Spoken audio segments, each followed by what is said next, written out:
Hey everybody, welcome back to the channel. Today we're going to be looking at a very interesting topic, which is, what if Sora and Roxas swapped roles?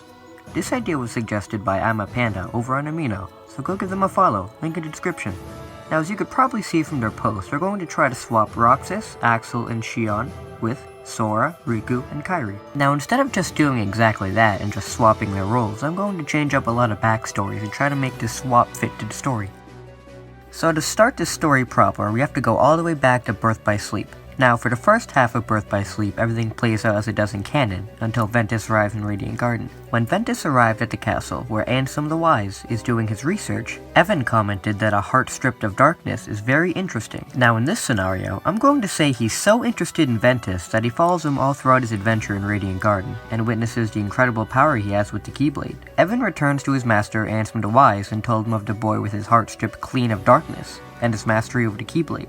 We all know how much Ansem loves to study hearts, so I'm sure he'd send out Evan and Yenzo as a ploy to lure Ventus into the building. After Ventus meets up with Lee and Isa, Evan meets up with Ventus and asks him to come to their castle as he believes he's seen that missing friend he was talking about. Now Ventus is extremely gullible when it comes to his friend, so I'm sure he'd go along with Evan. Once Ventus arrives, Ansem would meet with him and just ask him a few questions about how his heart can be so devoid of darkness. And as we know what happens when Ventus is asked questions, he just screams and grabs his head, and falls unconscious. Ansem is shown to be very helpful with amnesiacs, so I'm sure he'd take Ventus in and go do some experiments on him to learn more about him. Just like what he did with that unknown girl we learned about in Kingdom Hearts 3. For Aqua and Terra, they would have no idea where Ventus is, as they'd think he would just be hopping off onto the next world. Vanitas attempts to break Ventus out of there, but Xehanort stops him and claims that these people will be necessary to their cause, and they should focus on getting Terra and Aqua out of the picture before they summon the Keyblade. Now some of you may be saying, but with Ventus out of the picture, then Xehanort's whole plan is ruined. Although, we all know that Xehanort is known for playing ahead, so I believe he'd know how important this future organization is going to be for him. And, if he continues with the plan of getting a stronger body, and then goes to summon forth the Keyblade, then he'll be even stronger. Plus, if they tell Ventus that Aqua and Terra are gone, then he'll more than likely fly into a rage and attack them, which will allow the Keyblade to be forged even faster. So Aqua and Terra arrive at the Keyblade Graveyard, and of course, they are all concerned that Ventus isn't anywhere to be found, when the two are suddenly attacked by Xehanort and Vanitas. Unlike in canon, Vanitas immediately goes to attack Aqua, leaving Terra to face Xehanort alone, and unfortunately, that plays out the same and Terra is body swapped. Aqua, however, with Mickey's help, is able to actually defeat Vanitas for good, which is something Xehanort didn't see coming. Also, since the Keyblade wasn't forged, the world isn't erupted in light, so when Vanitas is defeated, Aqua and Mickey immediately go to find Terranort knocked out. Not knowing what to do, the two take Terranort to XIII for help. Once they arrive, Terranort awakens and immediately wreaks havoc on the tower. And Aqua and Terranort have the same battle as they do in the game, which ends the same way it does before. Except, Terranort is able to escape to Radiant Garden after being saved by Aqua. And also, XIII and Mickey know that Aqua is trapped in a realm of darkness way earlier. They were just helpless to do anything to stop it. Terranort is discovered by Ansem as in the game, and due to Vanitas being dead, Xehanort decides to continue with another plan by becoming Apprentice Xehanort and forming the Organization 13. Lee and Isa discover Ventus, trapped and experimented on, and try to come up with a plan to save him. On a fateful day, Lee and Isa sneak in and take Ventus, but in their way to escape, everybody's captured and transformed into nobodies, including Ventus. Ventus has turned into somebody completely different, like Nextvust or something, but to make it simpler, we're just going to call him Roxas.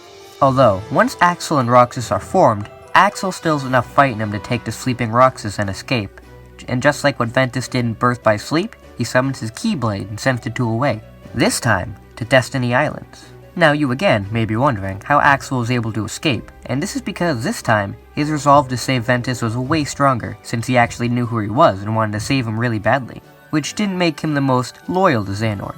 Of course, a few of the organization members, probably Vexit, would go out after them and look for them, but he comes across two kids instead, Sora and Riku.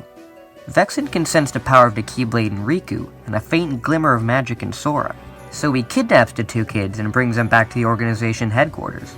The two are of course also experimented on, with Xemnas trying to get Riku to summon his Keyblade, and the two are also turned into nobodies, with Sora and Riku getting different names, but I'm still going to call them Sora and Riku for simplicity. And another big change is that Xemnas also tracks down and finds Kairi in Radiant Garden, and realizes she's a Princess of Heart, so he captures her and probably gives her off to Ansem so he can eventually do his thing. Vexen also uses the memories of Ventus to create a new replica, Xion, who he will use to send to Destiny Islands to try and capture Roxas and Axel. Over the years on Destiny Islands, Roxas and Axel have become main residents and well respected. Roxas has almost zero memory of who he is, but does get some visions now and then of the life Ventus used to live. Axel does remember his old life, but now knows that doesn't matter anymore, since if he tries to return to his old life, he'll probably be found and killed. Roxas and Axel grow up and become great friends, laying low and coming up with new identities to not be found. One day though, Xion comes into town and becomes friends with Roxas and Axel to try and earn their trust and send them back to the organization. But it fails, and the Ventus in her basically destroys her original programming, and she becomes best friends with the two of them and lives off on Destiny Islands as well. Now with Riku already present and basically consumed by darkness for his entire life, he is already able to be possessed by Ansem, and Ansem is much stronger due to the training with darkness Riku has been put through his whole life. Now the only reason I see Ansem wiping out Destiny Islands here is to try and destroy Roxas and Axel once and for all, and that's exactly what he tries to do. And when the Heartless attack, Roxas accidentally summons his Keyblade, which looks just like Ventus's, and he fights off the Heartless while Axel just uses his Eternal Flames to help out. Unfortunately, it isn't enough, and Destiny Islands are swallowed by darkness, except Roxas, Axel, and Xion survive, and they are sent to Traverse Town. Just like in Kingdom Hearts, Leon arrives to test out the new arrivals, but with Roxas and Axel going up against him, Leon isn't much of a chance, and he just explains to the group what exactly is going on, and how Ansem has summoned a Heartless to destroy all the worlds. Axel's obviously taken aback after hearing about Ansem, and claims that they want no part of this whole ordeal, but Roxas and Xion stop him, and say that Roxas' Keyblade may be the only thing that can stop the Heartless.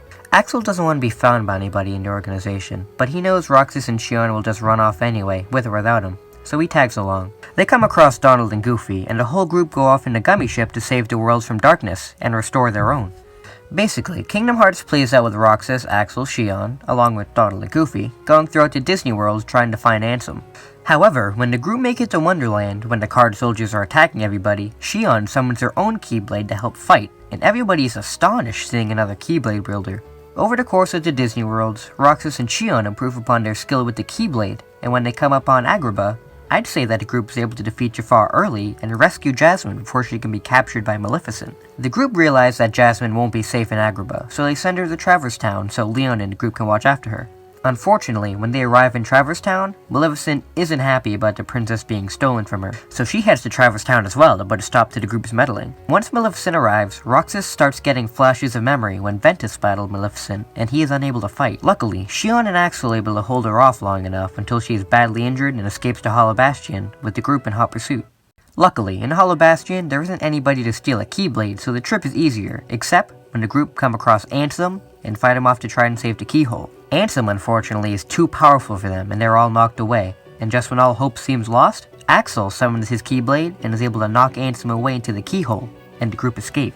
After returning to Traverse Town with the Princesses of Heart, the group heal up and decide the only cause of action is to follow Ansem into the keyhole to finish him off once and for all. The group return to Hollow Bastion, and there they find Xemnas. Roxas and Xion mistake him for Ansem and attack, but Axel knows who this really is and is terrified that the organization has finally caught up with them. Roxas and Xion clench their heads in pain after seeing memory flashes of this man, and in the confusion, Xemnas tries to take the three, but Donald and Goofy try to stop him, and Xemnas is only able to kidnap Xion. Roxas is infuriated that he couldn't stop him, even with all the preparation they did, and he decides to go after Ansem to try and get Xion back. Axel tries to tell Roxas that wasn't Ansem, but Roxas is in a rage and goes to the end of the world to confront and defeat Ansem. The final battle with Ansem is immense, with Roxas demanding to know what happened to Xion, and Ansem just laughing in delight.